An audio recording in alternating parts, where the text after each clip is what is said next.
नमस्कार, लोकसभा टीवी में आपका स्वागत है। मैं हूं प्रियंका। खबरों में आगे बढ़ेंगे, मगर उससे पहले सुर्खियों पर एक नजर।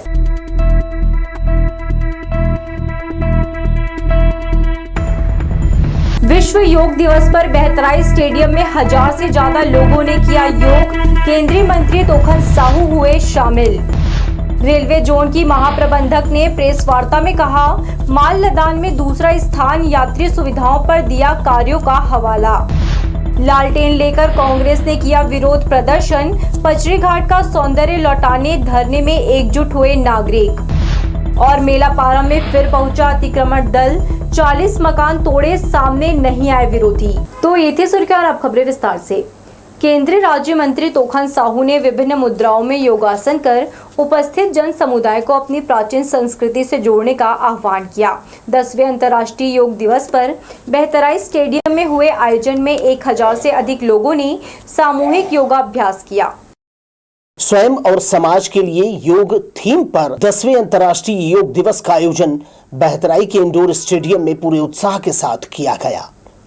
इस अवसर पर कार्यक्रम के मुख्य अतिथि केंद्रीय शहरी विकास राज्य मंत्री तोखन साहू ने विभिन्न मुद्राओं में योगाभ्यास किया। जिला स्तरीय इस कार्यक्रम में बेलतरा विधायक सुशांत शुक्ला, जिला पंचायत अध्यक्ष अरुण सिंह चौहान, पूर्व सांसद लखनलाल साहू, संभागायुक्त डॉक्टर संजय अलंग ने भी योगाभ्यास किया।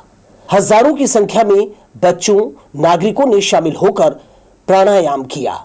इस अवसर पर ब्रह्मा कुमारी मंजू सहित अन्य योग प्रशिक्षकों, योगाचार्यों के मार्गदर्शन में प्रतिभागियों ने योगाभ्यास, ताड़ासन, वक्रासन, प्राणायाम जैसे अनुलोम विलोम, कपाल भाती, भुजंगासन, भ्रामरी जैसे आसनों का अभ्यास और ध्यान किया। केंद्रीय शहरी विकास राज्य मंत्री तोखन साहू ने सभी को अंतर्राष्ट्रीय योग दिवस की बधाई देते हुए कहा कि नियमित रूप से योग करने पर शरीर में सकारात्मक ऊर्जा का संचार होता है। जीवन को सही दिशा देने के लिए योग, ज्ञान और ध्यान जरूरी है। इसके माध्यम से जीवन को संतुलित किया जा सकता है। योगासन से शरीर और मन स्वस्थ रहता है। इसका प्रमाण भारतीय शास्त्रों में मिलता है। प्रधानमंत्री नरेंद्र मोदी ने योग को विश्व पटल पर एक नया रूप दिया, जिससे प्रेरित होकर आज पूरा विश्व योग कर रहा है। योग के रूप में भारत ने विश्व को एक अमूल्य उपहार दिए हैं। दुनिया के अनेक देशों के द्वारा इसे आत्मसात किया जाता है। आज से 5000 साल पहले वेदों में भी इसका प्रमाण मिलता है। हमारे ऋषि मुनि इसी योग के माध्यम से वर्षों तक निरोगी रह करके जीते थे। तो हम सब योग करें योग, रहे निरोग। इस अवसर पर नगर निगम आयुक्त अमित कुमार, जिला panchayat CO RP Chauhan, ADM RA. Kuruvanshi, समाज कल्याण विभाग की सहायक संचालक श्रद्धा मैथ्यू सहित विभिन्न विभागीय अधिकारी, योग संस्थाओं के प्रतिनिधि और गणमान्य नागरिक मौजूद थे। जिले के कई स्थानों में भी योगाभ्यास किया गया। सभी विकास खंडों, नगरीय निकायों में सामूहिक रूप से योग आधारित कार्यक्रम किए गए। कैमरामैन सतीश साहू के साथ दिलीप जगवानी, लोकसभा टीवी, बिलासपुर। 10वां अंतर्राष्ट्रीय योग दिवस के अवसर पर दक्षिण पूर्व मध्य रेलवे के विभिन्न स्थानों में योग शिविर और योगाभ्यास कार्यक्रम का आयोजन किया गया। शुक्रवार सुबह न्यू रेल क्लब ऑडिटोरियम में आयोजित योग शिविर का शुभारंभ मुख्य अतिथि महाप्रबंधक नीनू इटेरिया ने किया। योग शिक्षक एलपी नायक के मार्गदर्शन में महाप्रबंधक, अपर महाप्रबंधक समेत सभी विभागाध्यक्ष, मंडल रेल प्रबंधक बिलासपुर, अधिकारियों, कर्मचारियों और उनके परिजनों के साथ स्कूली बच्चों ने योगाभ्यास किया। इस अवसर पर योग के फायदे और इसकी बारीकियां बताई गई। छत्तीसगढ़ प्रदेश स्वास्थ्य कर्मचारी संघ के आह्वान पर 3 सूत्री मांगों को लेकर सामुदायिक स्वास्थ्य अधिकारियों ने अनिश्चितकालीन हड़ताल कर दिया है। कर्मचारियों के साथ प्रताड़ना, पीएलपी का भुगतान नहीं करने और कांकेर में स्वास्थ्य कर्मचारी को बिना नोटिस दिए नौकरी से बर्खास्त करने से नाराज जिले के सीएचओ खेल परिसर में धरने पर बैठे हैं। संघ के पदाधिकारियों का कहना है कि अधिकतर सीएचओ महिला कर्मचारी है। उनकी पोस्टिंग ऐसी जगह कर दी जाती है जहां उन्हें असुरक्षा महसूस होती है। इससे उनका कार्य प्रभावित होता है। पदस्थ कई स्थानों पर बुनियादी सुविधाओं की कमी से उन्हें जूझना पड़ता है। बेहतर होगा महिला कर्मचारियों का कार्यस्थल सुरक्षित और सुविधाजनक रखा जाए। हमको मालूम है कि अभी महामारी का समय है और गांव में ये लोग पदस्थ हैं जहाँ पे उपचार के लिए अनिवार्य इनका रहना। लेकिन जब हमारे पेट खाली रहेगा, हम ही जब बीमार रहेंगे तो बीमार को कैसे ठीक करेंगे। इसलिए हमने ना चाहते हुए आंदोलन का निर्णय लेना पड़ा। और इसके लिए आज जो आंदोलन हो रहा है इसके जवाबदार शासन नहीं है, न मंत्री है। इसके लिए जवाबदार सिर्फ और सिर्फ मिशन में बैठे हुए मिशन संचालक और जो HR देख रहे हैं डॉक्टर सुरेंद्र पामभोई, ये दो ही आदमी हैं जिनके हठधर्मिता के कारण ये आज आंदोलन में इन लोगों पर डाल बटना पड़ा है। शासन से बार बार निवेदन करते आए हैं जो भी प्रशासन है उनसे कि हमारा जो भी 3 सूत्री मांग है वो जायज़ है, जो खास करके महिलाओं के संबंध में और जो वित्तीय हमको सुविधाएं मिलनी चाहिए। अगर किसी के घर चलने के लिए पैसा न मिले, सैलरी न मिले तो फिर घर चलाना मुश्किल होता है। ये आप सभी जानते हैं। लोग नौकरी भी इसीलिए करते हैं ताकि दो वक्त के मतलब जो भी घर चला सके रोटी के लिए। लेकिन अगर नहीं मिल पा रहा है तो ये कहीं ना कहीं प्रशासन की बहुत बड़ा इसमें गलतियां हैं। और अगर हमारी मांग अगर पूरा नहीं होती है तो हम लोग जैसे कि घोषणा की है वो अनिश्चितकालीन आंदोलन का है, हम आंदोलन करते रहेंगे। दक्षिण पूर्व मध्य रेलवे की महाप्रबंधक नीनू इटेरिया ने जोन में चलाए जा रहे कार्यों की जानकारी प्रेस से साझा किया। उन्होंने कहा, यात्री सुविधा, सुरक्षा और अधोसंरचना के कार्यों को इस साल पूरा करने की पूरी कोशिश रहेगी। SCCR देश में माल लदान जोन के नाम से जाना जाता है। भारतीय रेलवे का ये सबसे अधिक माल लदान करने वाला जोन है। हाल ही में इस जोन के महाप्रबंधक का पद सुश्री नीनू इटिएरा ने संभाला है। शुक्रवार को उन्होंने सभी विभागाध्यक्ष को साथ लेकर प्रेस वार्ता का आयोजन किया, जिसमें उन्होंने जोन में चलाए जा रहे विकास कार्यों के साथ अन्य निर्माण कार्यों की जानकारी पत्रकारों को दी। उन्होंने बताया कि वित्तीय वर्ष 2023-24 में बिलासपुर जोन ने 236 मिलियन टन माल लदान किया है। साथ ही रेलवे ने महत्वपूर्ण स्टेशनों से 8 जोड़ी नई यात्री सेवाएं शुरू की है और 6 जोड़ी ट्रेनों का विस्तार किया है। उन्होंने कहा, यात्रियों को टिकट की आसान उपलब्धता, स्टेशन परिसर और ट्रेनों में साफ सफाई के साथ मोबाइल से अनारक्षित टिकट, हैंड हेल्ड टर्मिनल से टिकट चेकिंग जैसी नई सुविधाओं की व्यवस्था की गई है। साउथ ईस्ट सेंट्रल रेलवे में सबसे इम्पोर्टेंट एम हमारा सेफ्टी है।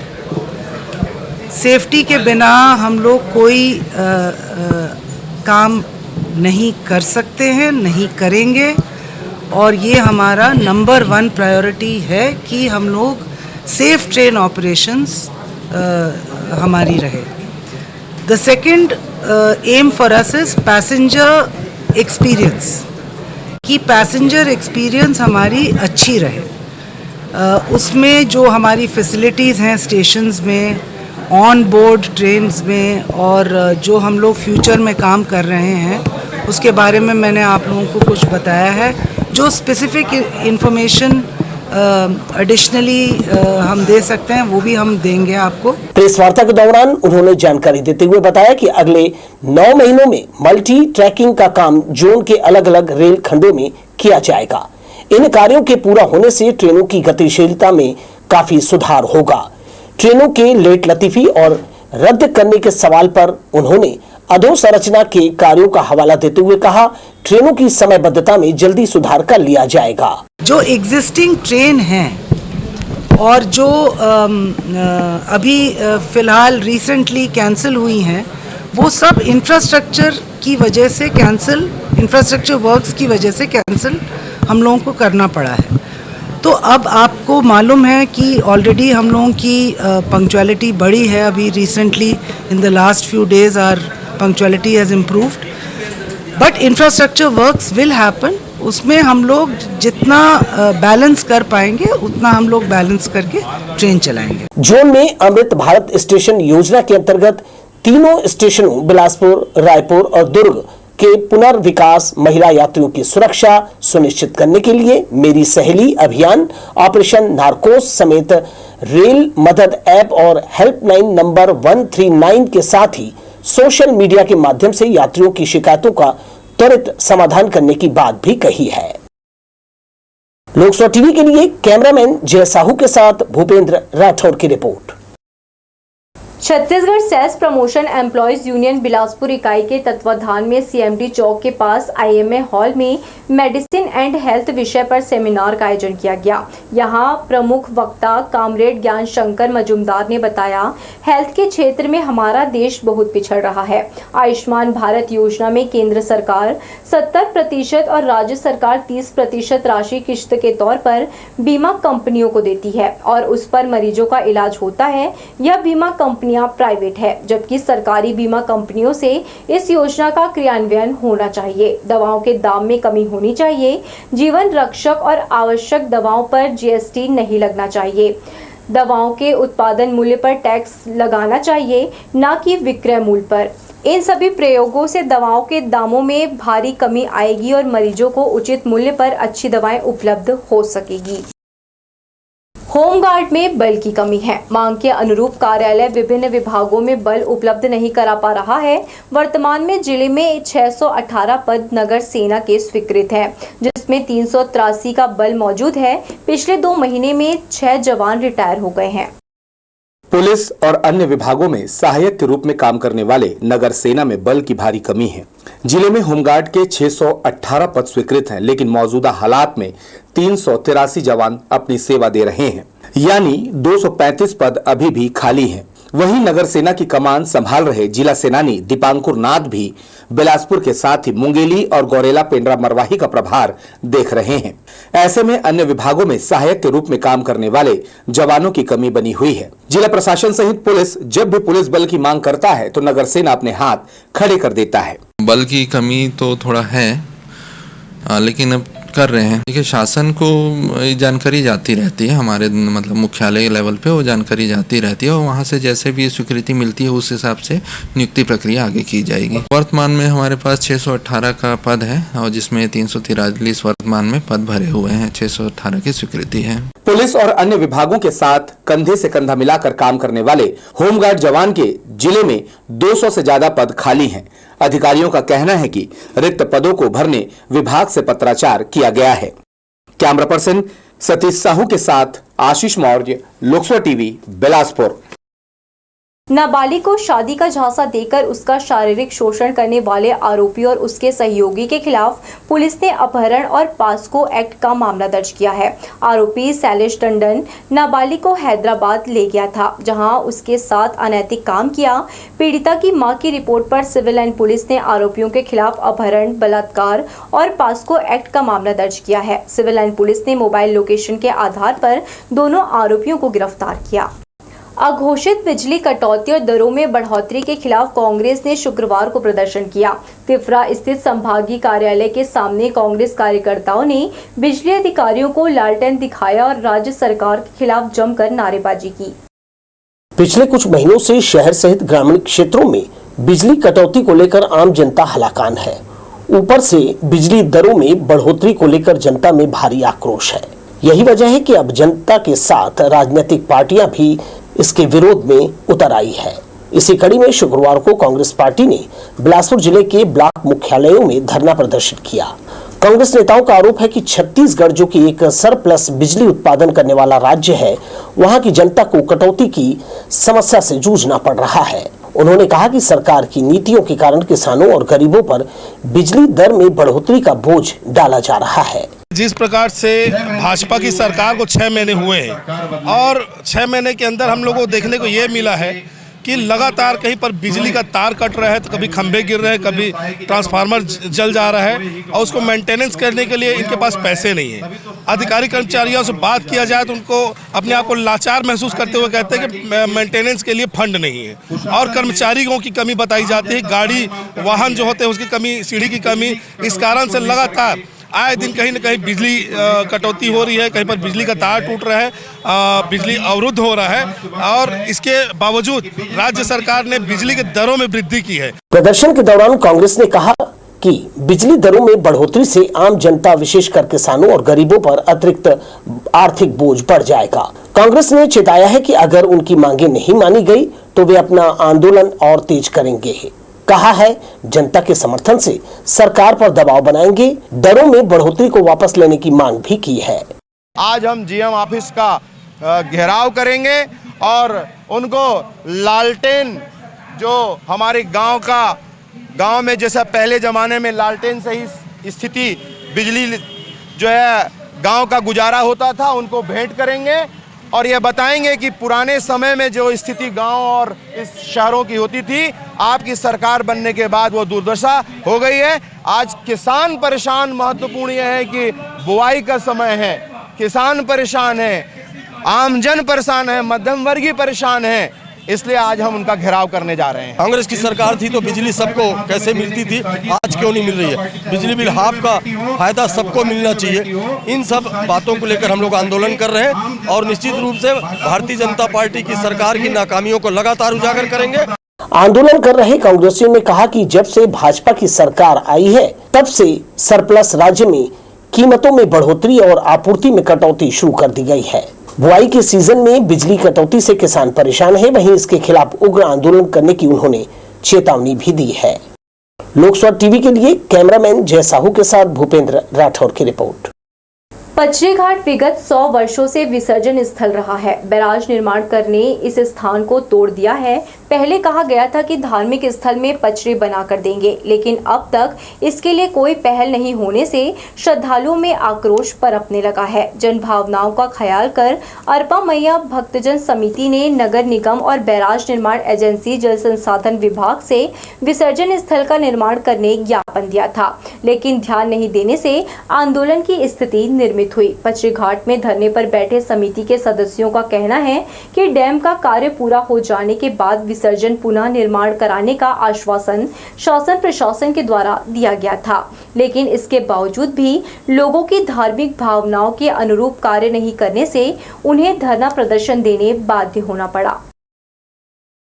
जब से डैम का निर्माण हुआ है तब से लेके आज तक के हमारे पचरी घाट को तोड़ के ये निर्माण को कराया गया है, डैम का निर्माण को, और हमको उस दिनों से आज तक के हमको आश्वासन में रखा गया कि पचरी घाट का निर्माण नया करके देंगे, पर आज तक के प्रशासन के द्वारा हमारे पचरी घाट का निर्माण नहीं किया गया है। आज उसी के विरोध में हम अरपा मैया भक्तजन समिति यहाँ पर बैठकर आंदोलन कर रहे हैं। जब से दुर्गा विसर्जन स्थल शुरू से पहली से आने और हमला आए तो 72 के आए, जब से हम देखा था गौरा दुर्गा विसर्जन, गणेश, गौरी गौरा, भोजली, हर चीज यहाँ आते। संचालनालय खेल एवं युवा कल्याण विभाग के तत्वाधान में स्टेट सेंटर ऑफ एक्सीलेंस व राज्य शासन द्वारा संचालित अकादमी में प्रवेश के लिए चयन ट्रायल का आयोजन किया गया। इसमें कबड्डी, हॉकी, तीरंदाजी, एथलेटिक्स में 150 विद्यार्थियों का चयन किया गया है।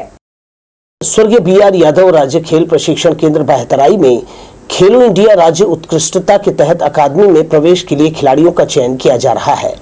यहां राज्य के सभी जिलों से आए छात्र छात्राओं का कबड्डी, हॉकी, तीरंदाजी, एथलेटिक्स में चयन किया गया है। उत्कृष्ट प्रदर्शन करने वाले स्टूडेंट्स को यहां एकेडमी में प्रवेश देकर तैयार किया जाता है।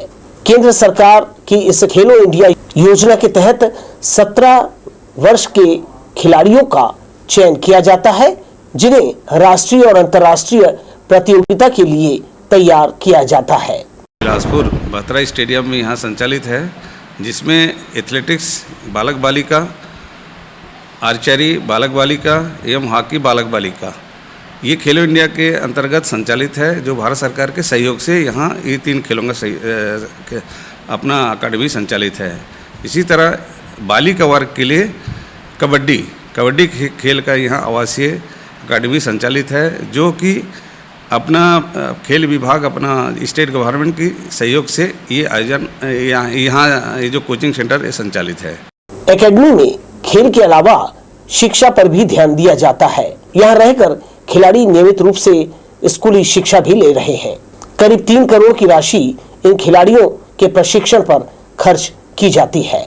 उनके लिए संपूर्ण सुविधाएं जैसे खेल सामग्री से लेके पढ़ाई लिखाई सारा चीज़ें, रहने का, खाने का सारा सुविधाएं यहाँ भारत स्टेट गवर्नमेंट के द्वारा यहाँ निःशुल्क उनको उपलब्ध कराए जा रहे हैं। जैसे इस अकेडमी में रह रहे जो बच्चे जो चयन करके हम पूरा छत्तीसगढ़ के बच्चों को हम यहाँ चयन ट्रायल रखे हैं, और यहाँ जो चयन करके यहाँ जिस अकेडमी में रख रहे हैं, इनका उद्देश्य ही है कि हम इनको इंडिया मतलब एक खेले, इंडिया का एक उनका कलर उनको मिले कि भारत सरकार की टीम में आए, भारत की टीम में आए, ये इसका मेन मोटो है।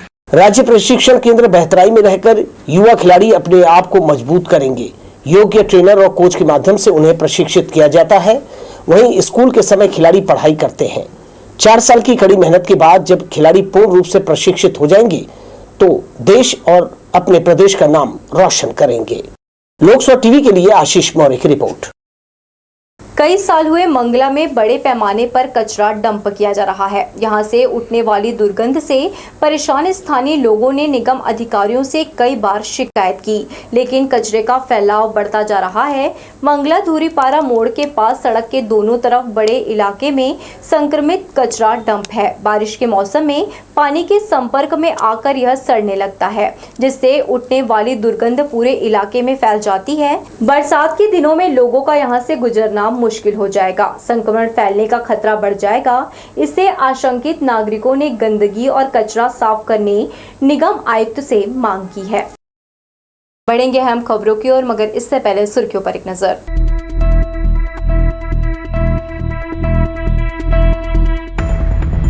विश्व योग दिवस पर बहतराई स्टेडियम में 1000 से ज्यादा लोगों ने किया योग। केंद्रीय मंत्री तोखन साहू हुए शामिल। रेलवे जोन की महाप्रबंधक ने प्रेस वार्ता में कहा, माल लदान में दूसरा स्थान, यात्री सुविधाओं पर दिया कार्यों का हवाला। लालटेन लेकर कांग्रेस ने किया विरोध प्रदर्शन। पचरी घाट का सौंदर्य लौटाने धरने में एकजुट हुए नागरिक। और मेलापारा में फिर पहुंचा अतिक्रमण दल। 40 मकान तोड़े, सामने नहीं आए विरोधी। नगर निगम का अतिक्रमण विभाग फिर सक्रिय हुआ और मेलापारा के 40 से अधिक अवैध मकानों पर बुलडोजर चला दिया। लोगों के विरोध के कारण पिछली बार कार्यवाही रोकना पड़ा था। शुक्रवार को यहां पुलिस बल की तैनाती में कार्य तेजी से अंजाम दिया। गौरतलब है कि चाटीडीह, मेलापारा, ईरानी मोहल्ला, जबड़ापारा इलाके में 1104 कच्चे पक्के मकान हटाने नगर निगम काफी समय से कोशिश कर रहा है। सभी कब्जाधारियों को अटल आवास आवंटित कर दिया है। बावजूद इसके करीब 742 कब्जाधारी मकान छोड़ने तैयार नहीं हुए। पिछले चरण में 50 से ज्यादा मकानों को तोड़ा था। लोकसभा चुनाव के बाद दस्ता फिर सक्रिय हुआ और अब बचे हुए अवैध मकानों को तोड़ने की कार्यवाही तेज कर दी है। मस्तूरी थाना क्षेत्र के ग्राम भनेसर में कोल डिपो से होने वाली समस्याओं से ग्रामीण हलाकान हैं। उनका आरोप है कि कोल डिपो से उड़ने वाले डस्ट की गंभीर समस्या बनी हुई है। इस बीच डिपो में लंबे समय से लगी आग ने उनकी नींद उड़ा दी है। दरअसल ग्रामीणों को काफी समय से भय सता रहा है कि डिपो से उठी चिंगारी से कहीं उनके मकान न खाक हो जाए। काफी दिन हुए भीतर लगी आग पर काबू नहीं पाया है। इसकी शिकायत ग्रामीणों ने संचालक और डिपो में काम करने वाले कर्मचारियों से की है, मगर कोई ध्यान नहीं दिया जा रहा है। बताया जा रहा है कि मस्तूरी के ग्राम भनेसर में संचालित 3 कोल डिपो में गोरख धंधा चल रहा है। कोर्ट में सरेंडर करने आए 2 लूट के आरोपी को सिविल लाइन पुलिस ने न्यायालय परिसर में गिरफ्तार कर लिया। फरवरी माह में राकेश सिंह ने मारपीट कर नकदी रकम, मोबाइल लूटपाट करने वालों के खिलाफ मामला दर्ज कराया था। आरोपी सौरभ सिंह ठाकुर और अरिहंत मिश्रा दोनों ही कोनी के निवासी हैं। इस घटना में अभी भी 2 आरोपी फरार हैं, जिसकी तलाश पुलिस कर रही है। आज से लगभग 3-4 महीने पहले फरवरी में एक लूट की घटना हुई थी। बेसिकली एक कार के लेन देन से रिलेटेड मामला था, जिसमें जो क्रेता और विक्रेता थे उसमें से जो लोग खरीदने वाले थे वो गए और जो गाड़ी बेचने वाला था उसे एक्सटॉर्शन किया था और साथ ही इनके बीच में लड़ाई झगड़ा भी हुआ था। पता तलाश की जा रही थी और इनके द्वारा सरेंडर करने पर इनको अरेस्ट करके पुलिस रिमांड में लिया गया और आज न्यायिक रिमांड में भेजा गया है। इसमें टोटल 4 आरोपी हैं, जिसमें से 2 को गिरफ्तार कर लिया गया है और 2 की तलाश जारी है। जिले में लाइसेंसी हथियार धारक चुनाव के बाद आचार संहिता के खत्म होने पर अब थाने में जमा अपने हथियार वापस लेने पहुंच रहे हैं। जिले में 97% शस्त्र जमा कराने का रिकॉर्ड भी है। आचार संहिता लगने से पहले लाइसेंसी हथियार संबंधित थाने में जमा कराए थे। अब इन्हें वापस करने की प्रक्रिया पूरी की जा रही है। कोर्ट के निर्देश पर थाना सिविल लाइन पुलिस ने मैनेजर और ब्रांच मैनेजर के खिलाफ 420 सहित अन्य आईपीसी की गंभीर धाराओं के तहत एफआईआर दर्ज किया है। सीएसपी उमेश कुमार गुप्ता ने जानकारी देते हुए बताया कि अमित कुमार वर्मा के साथ होम फर्स्ट फाइनेंस कंपनी के मैनेजर त्रिशूल सोमान और आदर्श अभिषेक के द्वारा मकान खरीदी बिक्री के नाम पर कूट रचना कर धोखाधड़ी किया गया था। प्रार्थी अमित कुमार ने संबंध में कोर्ट में परिवाद दायर किया, जिसके बाद सुनवाई करते हुए कोर्ट ने अमित कुमार के पक्ष में होम फर्स्ट फाइनेंस कंपनी के बीएम और मैनेजर त्रिशूल सोमान और आदर्श अभिषेक के खिलाफ सिविल एंड पुलिस को संबंधित धाराओं में अपराध दर्ज करने निर्देश दिया था। पुलिस मामले की जांच कर आरोपियों की सरगर्मी से तलाश कर रही है। ज़मीन और मकान के लेन देन से रिलेटेड मामला सामने आया था, जिसमें जो परिवादी है उन्होंने न्यायालय में परिवाद लगाया था और न्यायालय के आदेशानुसार सेक्शन 420, 467, 471 जो कि फर्जरी एवं धोखाधड़ी के मामले के तहत लगाए जाने वाले सेक्शन हैं, इनके तहत अपराध कायम किया गया है और इसमें विवेचना की जा रही है। बोदरी में मोटरसाइकिल चोरी के एक मामले में पुलिस ने 1 साल बाद युवक को गिरफ्तार कर उसके कब्जे से मोटरसाइकिल बरामद किया है। आरोपी कुमार सूर्यवंशी सकर्रा का रहने वाला है, जो रैकी कर चोरी की वारदात को अंजाम देता था। पकड़े गए आरोपी से क्षेत्र में हुई अन्य चोरियों के मामले में पूछताछ की जा रही है। झाड़ फूक के नाम पर 21 वर्षीय युवती से अनाचार करने वाले आरोपी को पुलिस ने 24 घंटे के भीतर गिरफ्तार कर लिया। जानकारी के मुताबिक युवती की तबीयत 3-4 दिनों से खराब चल रही थी, तभी परिजनों ने झाड़ फूक कराने गांव के ही युवक को बुलाया। इस पर युवक की नीयत बदल गई और युवती के साथ अनाचार की घटना को अंजाम दिया। डरी सहमी युवती ने हिम्मत कर घटना की जानकारी परिजनों को दी। इसके बाद मामला थाने पहुंचा। पुलिस ने देरी किए बिना आरोपी युवक राजेश पोर्ते को बोटसरा गांव से गिरफ्तार कर लिया। उसके खिलाफ धारा 376, 506 के तहत कार्यवाही की गई है। पिछले दिनों नेशनल हाईवे के हिरी थाना के पास वाहन चालक से लूट मामले में फरार चल रहे एक आरोपी को पुलिस ने गिरफ्तार कर लिया है। आरोपी सूरज यादव डबरीपारा का रहने वाला है। इस मामले में पुलिस ने पहले ही 2 आरोपी सोनू तिवारी और मयंक ध्रुव को जेल भेज दिया है। लूट के 4 माह बाद आखिरकार तीसरा आरोपी भी पुलिस के हत्थे चढ़ गया। तो ये थे हमारी लोकसभा टीवी की तमाम खबरें। अगले बुलेटिन में आपसे फिर होगी मुलाकात। तब तक के लिए पूरी टीम के साथ प्रियंका को दीजिए इजाजत। नमस्कार।